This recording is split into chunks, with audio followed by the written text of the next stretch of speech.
So hey everyone, welcome to my world fiction addiction, जहां हम लोग फिजोशीज एंड फंदाशीज मिलकर अपने एडिक्शन को एंजॉय करते हैं इस BL वर्ल्ड के अंदर। चलिए तो अपने नॉवल को स्टार्ट करते हैं जिसका नाम है hard to reach. Let start. But उससे पहले I just want to say that जो कोई भी फर्स्ट टाइम विजिट कर रहा हो वो चैनल को सब्सक्राइब किए बगैर मत जाना और वीडियो को लाइक कर देना। ओके, चलिए स्टार्ट करते हैं। मास्टर, जैसे ही लानवांग जी और जहान ने यह आवाज़ सुनी उन्होंने तुरंत पीछे मुड़कर देखा तो सामने बटलर खड़े हुए थे।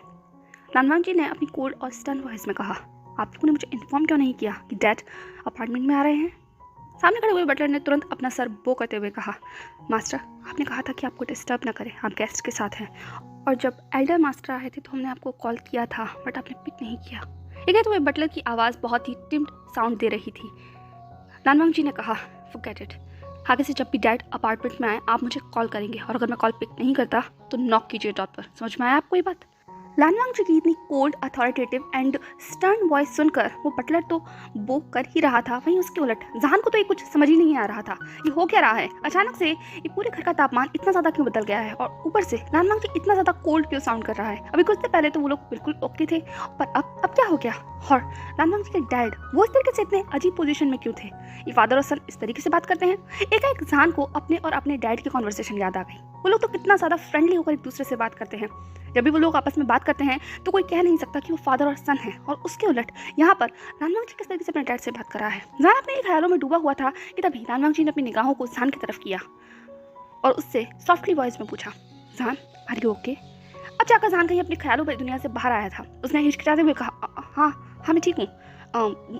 बटलर गए क्या? ये कहते हुए जहान ने लानवांग जी के पीछे से बटलर को देखने की कोशिश की, पर वांग जी तुरंत उन दोनों के बीच में आ गया। उसने कहा, तुम मेरे साथ रूम में चलोगे? और बटलर की तरफ देखते हुए कहा, आप आंट शू से कहिए कि जाकर ब्रेकफास्ट रेडी करेंगे। ओके, ये कहते हुए बटलर को उसने ऑर्डर दिया और जहान का हाथ पकड़कर वो रूम में ले गया। जहान अभी भी पीछे से बटलर को देखने की कोशिश कर रहा था।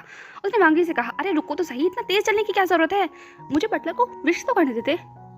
वांग जी ने कहा, उन्हें विश करने की क्या जरूरत है? जहान ने कहा, ओह क्यों जरूरत नहीं है, मैं तो अपने बटलर को हमेशा विश करता हूँ। मेरे मैंशन में भी बहुत सारे लोग हैं और वो हमेशा मेरे साथ बहुत स्वीटली बिहेव करते हैं, इसीलिए मैं बस उन्हें विश करना चाहता था। वांग जी ने कहा, कोई जरूरत नहीं है, अब चलो मेरे साथ। ये कहते हुए वांग जी तुरंत जहान को कमरे में लेकर आया और कमरे में लाते के साथ ही उसने तुरंत डोर बंद किया, जैसे उसे डर हो कि अगर डोर खुला रह गया तो या तो उसके डैड रूम में आ जाएंगे या फिर जहान कहीं चला जाएगा।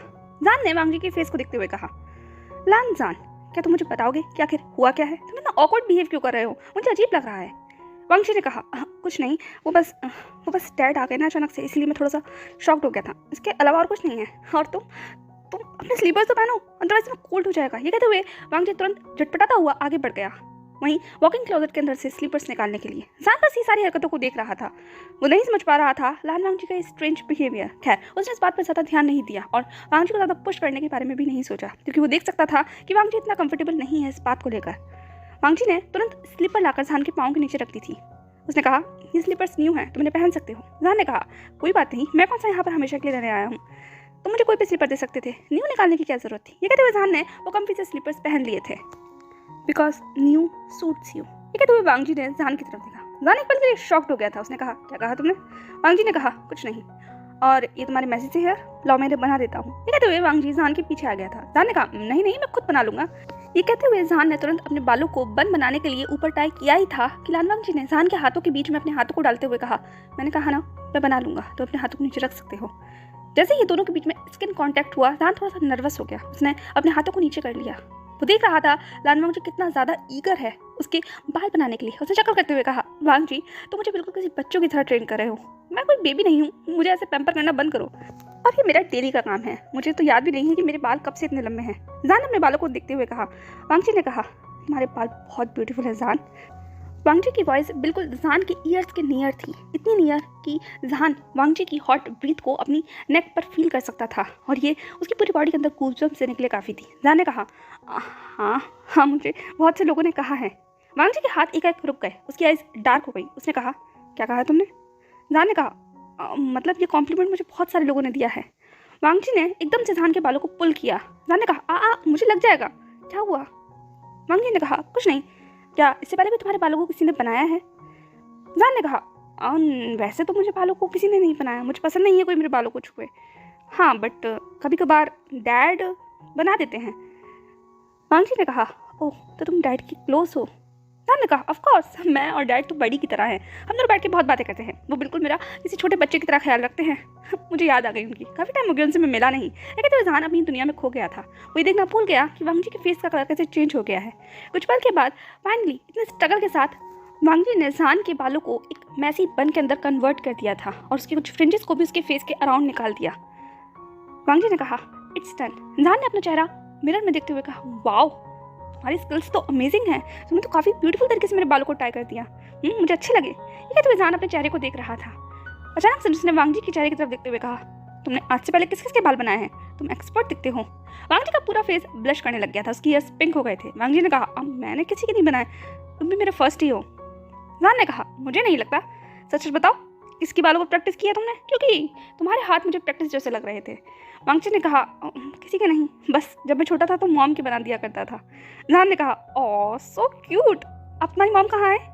जैसे ही जान ने सवाल पूछा वांगजी का फेस पेल हो गया, उसकी आइज डार्क हो गई। जान ने कहा क्या हुआ। वांगजी ने कहा शी पास्ड अवे। जान ने कहा oh I am sorry, I don't know, मुझे पता नहीं था। वांगजी ने कहा इट्स ओके, कोई बात नहीं, हम ब्रेकफास्ट करने चलते हैं। ये कहते हुए वांगजी तुरंत रूम के बाहर जाने के लिए तैयार हो गया। जान ने कहा हाँ चलते हैं। इसके साथ जान भी वांगजी के साइड में आया, उसने अपना हाथ वांगजी के हाथों के साथ इंटरवाइन किया। अब दोनों रूम से बाहर निकल गए थे। जान वांगजी के पूरे अपार्टमेंट को देख रहा था जो देखने में बहुत ही ज़्यादा लग्जूरियस था। जान ने कहा वाह यार तुम्हारा अपार्टमेंट तो कितना कूल है। वांगजी ने कहा तुम्हें पसंद आया। जान ने कहा डेफिनेटली इट्स अमेजिंग, तुम्हारी ही एटीट्यूड की तरह है, सोफिस्टिकेटेड, एलिगेंट, अगर तुम चाहो तो बाद में देख सकते हो। वांगजी ने कहा। जान ने कहा तुम मुझे देखने दोगे। वांगजी ने कहा ऑफ कोर्स क्यों नहीं। ये कहते हुए जान ने स्माइल किया। अब दोनों फाइनली डाइनिंग रूम में आ गए थे। सामने एक एजेड लेडी खड़ी हुई थी। आंट शू ने तुरंत वांगजी को देखते हुए ग्रीट किया यंग मास्टर। वांगजी ने अपना हाथ तुरंत जान के हाथों से खींच लिया। उसने कहा आंट शू ब्रेकफास्ट रेडी है। जान को थोड़ा सा अजीब लगा जैसे ही वांगजी ने शू माँ के सामने अपना हाथ पीछे खींच लिया था, लेकिन उसने कुछ कहा नहीं। आंट शू ने अपनी वार्म स्माइल देते हुए कहा जी मास्टर ब्रेकफास्ट रेडी है, आप प्लीज़ बैठ जाइए।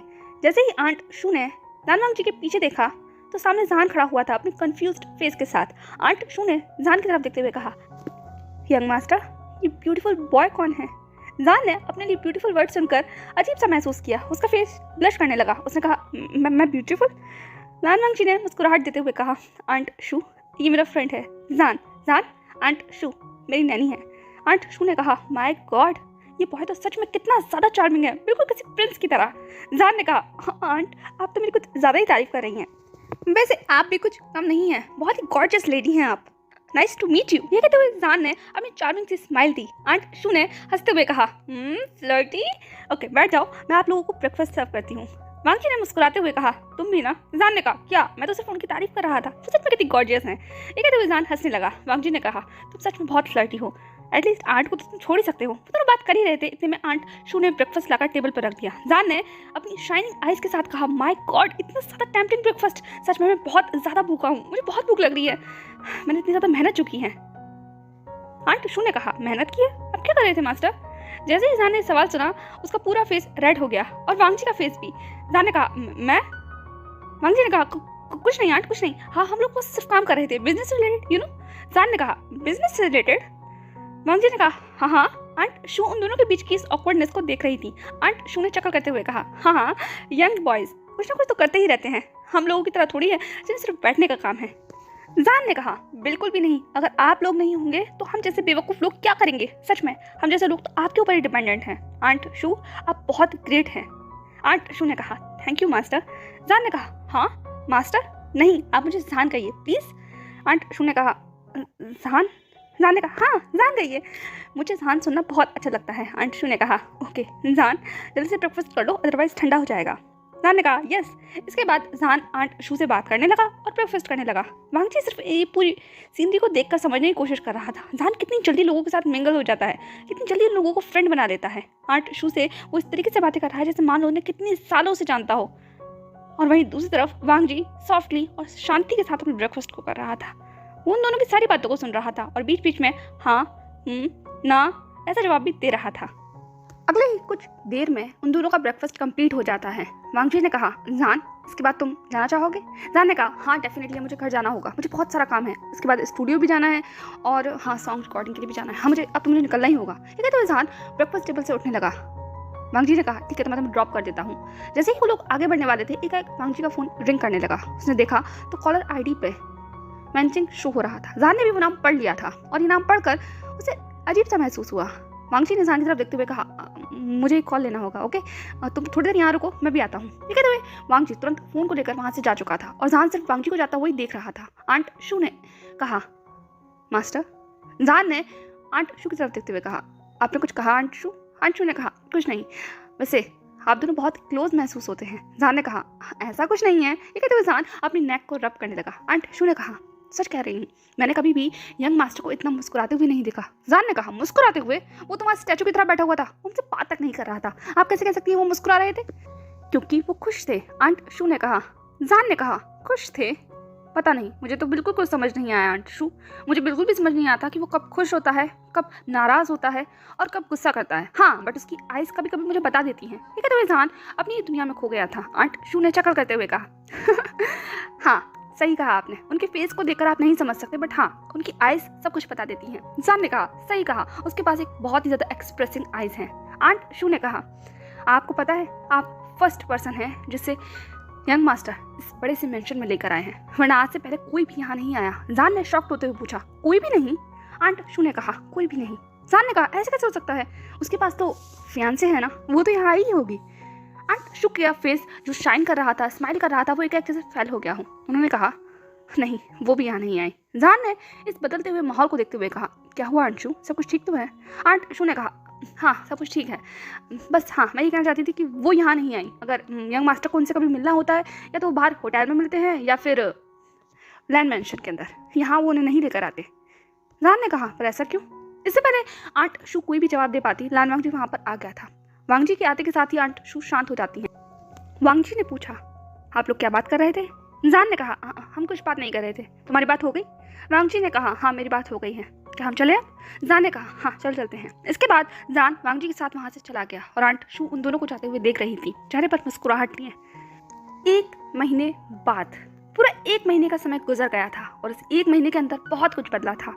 वांगजी और जान के बीच की जो बातें थी वो बहुत अच्छे से होने लग गई थी। दोनों का बॉन्ड स्ट्रांग हो गया था, वो लोग मैसेज शेयर करते थे। हाँ इस 1 महीने के अंदर वो एक दूसरे से मुश्किल से ही 2 बार मिले होंगे, पर इन दोनों बारों में दोनों ने बहुत अच्छा टाइम स्पेंड किया था। वो लोग क्लब जाते थे, डांस करते थे, ड्रिंक करते थे, इसके साथ ही मूवीज़ देखते थे, बस इतना ही, ज़्यादा से ज़्यादा कुछ उन्होंने नहीं किया। और जैसा कि उन्होंने प्रॉमिस किया था उस दिन के बाद से वो लोग कभी भी फिजिकली एक दूसरे के करीब नहीं आए। अट्रैक्शन उन लोगों के बीच हमेशा रहता था, उस इंटेंसिटी को वो लोग मेंटेन करते थे या खुद को कंट्रोल करते थे, क्योंकि उन्होंने प्रॉमिस किया था कि वो इस रिश्ते को एक फ्रेंडशिप की तरह लेकर चलेंगे। जब तक रह सकते हैं तब तक, अगर एक्सट्रीम पॉइंट पर कोई प्रॉब्लम हो जाती है तो देखा जाएगा, लेकिन जब तक वो रहेंगे तब तक ट्रू फ्रेंड की तरह रहेंगे। और कहीं ना कहीं वो अपने प्रॉमिस को कैरी कर भी रहे थे। दोनों ही अपनी लाइफ में बिजी थे। जान अपने म्यूजिक को लेकर, सॉन्ग्स को लेकर, अपने कॉन्सर्ट्स को लेकर, और वहीं दूसरी तरफ वांगजी अपने ऑफिस लाइफ के अंदर बिजी था। जान जियांग के बुक हाउस में बैठा हुआ था और मैसेज टाइप कर रहा था। उसके चेहरे पर वही सिली सी मुस्कुराहट थी। जियांग ने बुक अरेंज करते हुए कहा बड़ा मुस्कुरा रहे हो? जान ने बिना जियांग की तरफ देखते हुए जवाब दिया कुछ नहीं, बस मैं ऐसे ही। जियांग ने कहा किससे बात कर रहे हो? जान ने कहा वांग से। जियांग ने कहा हाँ तुम और वांग, तुम्हें नहीं लगता तुम कुछ ज़्यादा ही इसके करीब हो? इतना तो तुम मुझे भी मैसेज नहीं करते। जान ने कहा क्या तुम चले सो? ठीक है तो जान ने जियांग की तरफ विंक किया। जियांग ने कहा हो कम ऑन, मैं और जेलिस, और वो भी तुमसे। मैं और तुम लिटरली बचपन से साथ हैं और तुम्हारे साथ रह रहकर तो मैं पक चुका हूँ। अच्छा है मेरा बर्डन उस वांग ने ले लिया है, वरना तुम मेरे ही कान खाते रहते हो। जान ने फोन साइड रखते हुए कहा तुम सच में मुझसे इतना ज़्यादा परेशान हो गए हो?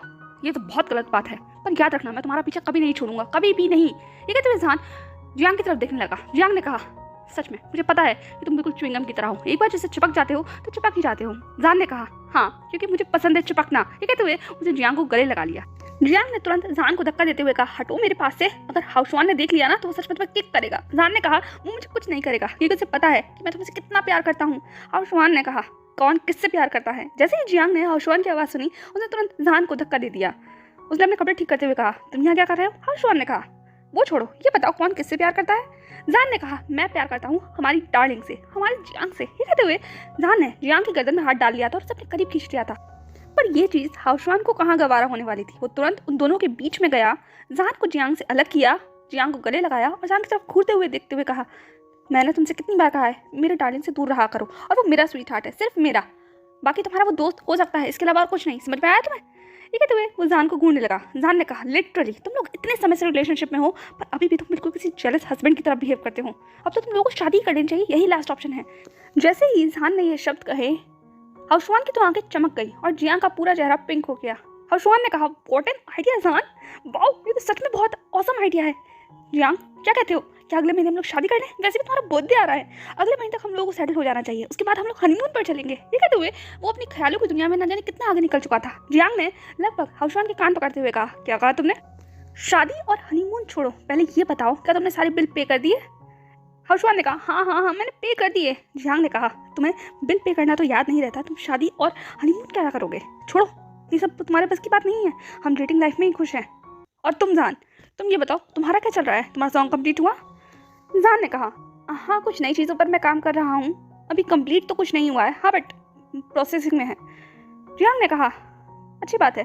खैर वैसे तुम्हारे फर्स्ट लव का क्या सीन है, क्या किसी से प्यार व्यार करने के बारे में सोचा है या तुम वांग के साथ ही फ्लर्ट करते रहोगे? जान ने कहा, फर्स्ट लव मुझे लगता है ये मेरी कप ऑफ टी नहीं है, और रही बात वांग के साथ फ्लर्ट करने की तो मैं उसके साथ अभी खुश हूँ, एटलीस्ट अभी कुछ वक्त के लिए तो मैं ये सब कुछ कर ही सकता हूँ। जियांग ने कहा, सीरियसली क्या तुम लोग वैसे एक दूसरे के साथ हो? जान ने कहा, नहीं, जैसा कि मैंने पहले ही तुमसे कहा, अब हम लोग सिर्फ फ्रेंड हैं, सिर्फ फ्रेंड। हाउशवान ने अपना कान मसलते हुए कहा, वैसे सच बताऊं, एक बार जो किसी के साथ इंटीमेट हो जाता है वो कभी सिर्फ फ्रेंड तो नहीं रह सकता, तो वॉच योर वर्ड्स मैन। जान ने हाउशवान को घूरा और एक फोर्स्ड स्माइल देते हुए कहा, हर कोई तुम्हारी तरह नहीं होता ना हाउशवान, जो किसी एक के साथ इंटीमेट होकर उसी के साथ स्टिक हो जाता है, वो भी लाइफ टाइम के लिए। मैं लाइफ में एक्सपेरिमेंट करने में बहुत खुश हूँ, और रही बात वांग की तो हम लोग एक्सपीरियंस कर चुके हैं, अब वो अपनी लाइफ में बिजी है और मैं अपनी लाइफ में, हम दोनों एक दूसरे को क्रॉस नहीं करने वाले। एंड इन फ्यूचर मुझे और कोई अट्रैक्टिव मिला तो डेफिनेटली मैं उस पर स्विच कर जाऊंगा, मैं किसी एक के साथ लाइफ टाइम रहने वालों में से नहीं हूँ, जानते हो ना मुझे। ये कहते हुए जान ने अपनी वो चार्मिंग सी मुस्कुराहट दी। वहीं जियांग जान की तरफ देख रहा था, उसकी आंखों में। हाउशवान ने कहा, तुम और तुम्हारी बातें, लाइफ में तुम्हें कोई ना कोई एक ज़रूर ऐसा मिलेगा जिसके साथ तुम लाइफ टाइम स्टक होने के बारे में सोचोगे, और वो तुम्हें बहुत जल्द मिलेगा, ये मेरी ब्लेसिंग है तुम्हें। जान ने कहा, तुम और तुम्हारी बातें, मैं अब चलता हूँ। ये कहते हुए जान अपना सामान उठाकर जाने लगा। जियांग ने कहा, जान ने जियांग की तरफ देखते हुए कहा, क्या हुआ, सब कुछ ठीक तो है? जियांग ने कहा, बेस्ट ऑफ लक। जान ने कहा, किस लिए? जियांग ने कहा, बस ऐसे ही। जाओ, वांग से मिलने जा रहे हो ना? जान ने कहा, नहीं, उससे मिलने जाने वाला था बट उसने आज अपनी डेट कैंसिल कर दी। जियांग ने कहा, पर क्यों? जान ने कहा, मुझे नहीं पता, अभी फ़िलहाल मुझे कंपनी जाना है एक फ़ोटोशूट के लिए। जियांग ने कहा, फ़ोटोशूट? जान ने कहा, हाँ, कंपनी ने एक फ़ोटोशूट ऑर्गेनाइज करवाया है अपकमिंग सॉन्ग के प्रमोशन के लिए, कोई नई कंपनी है, इसीलिए मुझे वहाँ जल्दी जाना होगा। जियांग ने कहा, ठीक है जाओ। लेकिन इसके बाद जान वहाँ से चला गया और हाउशवान और जियांग जान को जाते हुए देख रहे थे। हाउशवान ने कहा, तुम्हें क्या लगता है? जियांग ने कहा, तुम ही बताओ, क्या जो कुछ उसने कहा वो ठीक था? हाउशवान ने कहा, डेफिनेटली नॉट, उसे खुद भी नहीं पता कि वो कितना ज़्यादा चेंज हो गया है। इस एक महीने में हम जान को पहचान नहीं पा रहे हैं। खुद सोचो, वो एक महीने से क्लब में मुश्किल से ही आया होगा, और वो भी छोड़ो, वो एक महीने से किसी के भी साथ इंटीमेट नहीं हुआ, किसी के भी साथ उसने बेड शेयर नहीं किया। जान, तुम सोच सकते हो इस बारे में? जियांग ने कहा, वो सब छोड़ो, ये देखो कि वो किसी के भी साथ इतना ज़्यादा बातें नहीं करता जितना ज़्यादा वो उस वांग के साथ बातें करता है। वो ऑलमोस्ट एवरी अपडेट एक दूसरे के साथ शेयर करते हैं। तुम्हें बताओ कैसे रिलेशनशिप में है ये दोनों? हाउशवान ने कहा, एक डेडली रिलेशनशिप में, जो बहुत ही ज़्यादा कॉम्प्लिकेटेड होने वाला है इन फ्यूचर तो डेफिनेटली। इसके बाद जियांग और हाउशवान दोनों अपनी ही बातों में उलझ कर रह गए, और वहीं दूसरी तरफ जान अपने असिस्टेंट के साथ मॉर्निंग शाइन कंपनी में आ चुका था। वो दोनों कंपनी के बाहर खड़े हुए थे। जान ने कंपनी की तरफ देखते हुए कहा, तुम्हें पक्का पता है मैनेजर ने यहीं आने के लिए कहा है? असिस्टेंट ने कहा, जी सर, आपका फोटोशूट यहीं होने वाला है, ज़्यादा लंबा समय नहीं लगेगा, 2-3 घंटे की बात है। जान ने कहा, आखिर फोटोशूट हम अपनी कंपनी में भी तो कर सकते थे, यहाँ आने की क्या ज़रूरत है? असिस्टेंट ने कहा, सर इनका जो प्रोजेक्ट है उसके लिए आपका फेस फाइनलाइज हुआ था, और ये चाहते थे कि इन प्रोडक्ट के लिए आप इन्हीं की कंपनी में आके शूट करें, बस इनकी पॉलिसी है, ये नहीं चाहते कि कोई भी मॉडल इनकी कंपनी के बाहर शूट करे, दैट्स वाई। जान ने कहा, इनकी और इनकी पॉलिसी, इसीलिए मैं किसी भी एडवर्टाइजमेंट के लिए शूट नहीं करता। पर मेरा मैनेजर भी ना, कहते हुए जान बड़बड़ाता हुआ आगे बढ़ गया। दोनों अब कंपनी में पहुंच चुके थे। कंपनी बहुत लग्जूरियस थी। जान और उसके असिस्टेंट को गेट पर ही रिसेप्शनिस्ट मिल चुकी थी। रिसेप्शनिस्ट ने मुस्कुराते हुए कहा, सर आप आ गए? जान ने कहा, सब कुछ तैयार है? उस रिसेप्शनिस्ट ने कहा, जी सर सब कुछ तैयार है, कैमरामैन आपका इंतजार कर रहे हैं, आप जल्दी से रेडी हो जाइए, उसके बाद हम अपना शूट स्टार्ट करेंगे, प्लीज़ दिस साइड। ये कहते हुए वो तीनों के तीनों अब स्टूडियो के लिए निकल चुके थे। ये एक ब्रांडेड और लग्जूरियस परफ्यूम के लिए एड शूट था, इसीलिए सब कुछ बहुत ही ध्यान से करा जा रहा था। जैसे ही जान स्टूडियो में आता है, वो देख सकता था कि स्टूडियो में हर चीज़ का कितने अच्छे से ध्यान रखा गया है, सब लोग बहुत ज़्यादा प्रोफेशनलिज्म के साथ अपना काम कर रहे हैं। जान ने अपने असिस्टेंट से कहा, ये तो कुछ ज़्यादा ही हो गया। असिस्टेंट ने कहा, ऑफ कोर्स सर, परफ्यूम भी तो इतना ज़्यादा लग्जूरियस है और उससे भी ज़्यादा लिमिटेड एडिशन के लिए शूट हो रहा है। आपको नहीं पता सर, इस कंपनी ने न्यू फेस के लिए कितने सारे सिलेक्शन प्रोसेस को रखा था। बहुत ही मुश्किल से हम लोगों को ये फोटोशूट मिला है। जान ने कहा, तो क्या मुझे अपने आप को लकी समझना चाहिए? असिस्टेंट ने मुस्कुराते हुए कहा, इसमें समझना क्या है सर, आप तो हैं ही लकी। ये कहते हुए दोनों हंसने लगे। असिस्टेंट ने कहा, वैसे सर आपको पता है इस कंपनी की जो सीईओ है ना, वो यंग लेडी है, और जैसे ही उन्होंने इस कंपनी में अपना कदम रखा है, ये कंपनी रातों रात दिन दुगनी और रात चौगनी तरक्की करने लग गई है। इस वक्त सारी ब्यूटी इंडस्ट्री में इस कंपनी की बहुत चर्चा है। इसकी ब्यूटी प्रोडक्ट लोगों को काफ़ी पसंद आ रहे हैं, इसीलिए ये कंपनी इस ऐड को बहुत ज़्यादा सक्सेसफुल बनाना चाहती है। जान ने मुस्कुराते हुए कहा, ओके, तो हम भी कंपनी को सक्सेसफुल बनाने के लिए पूरी मेहनत करेंगे। वो दोनों बात कर ही रहे थे कि तभी पीछे से एक शख्स ने कहा, सर प्लीज़ रेडी हो जाइए, मेकअप इस साइड है। इसके बाद जान तैयार होने के लिए चला जाता है। लगभग 1 घंटे के बाद जान कैमरा के सामने था। उसने बहुत ही ब्यूटीफुल तरीके का आउटफिट पहना हुआ था। उसके बालों को बहुत ब्यूटीफुल तरीके से ब्रेड बनाकर टाई किया गया था। उसके फेस के ऊपर हल्का सा मेकअप लगाया था, लेकिन वो हल्का सा मेकअप भी जान को गॉर्जियस बनाने के लिए काफ़ी था। बट इससे पहले कि वहाँ पे फोटोशूट स्टार्ट हो पाता, एक अनाउंसमेंट होता है कि फ़ोटोशूट कुछ पल के लिए रोक दिया जाए, क्योंकि कंपनी की सीईओ खुद फ़ोटोशूट को देखने के लिए यहाँ पर शामिल होने वाली हैं। जान ने कहा, वाह, कंपनी की सीईओ यहाँ फ़ोटोशूट के लिए आ रही है, अब तो हमें वेट करना ही होगा। नहीं कहते हुए जान अपने फ़ोन के साथ बिजी हो गया था। वो अपने ग्रीन रूम में बैठा हुआ था कि तभी 15 मिनट के बाद अनाउंसमेंट होता है कि सीईओ आ गई हैं। जान ने कहा, ओके मैं आता हूँ। इसके बाद जान फाइनली अपने टचअप को कर उस ग्रीन रूम से बाहर आ गया था। जान को उसके असिस्टेंट ने इंट्रोड्यूस कराते हुए कहा, सर ये हैं सीईओ। जैसे ही जान ने उस सीईओ की तरफ अपनी निगाहों को डाला, वो एक अपनी जगह पर स्टक हो गया। सामने 2 शख्स खड़े हुए थे।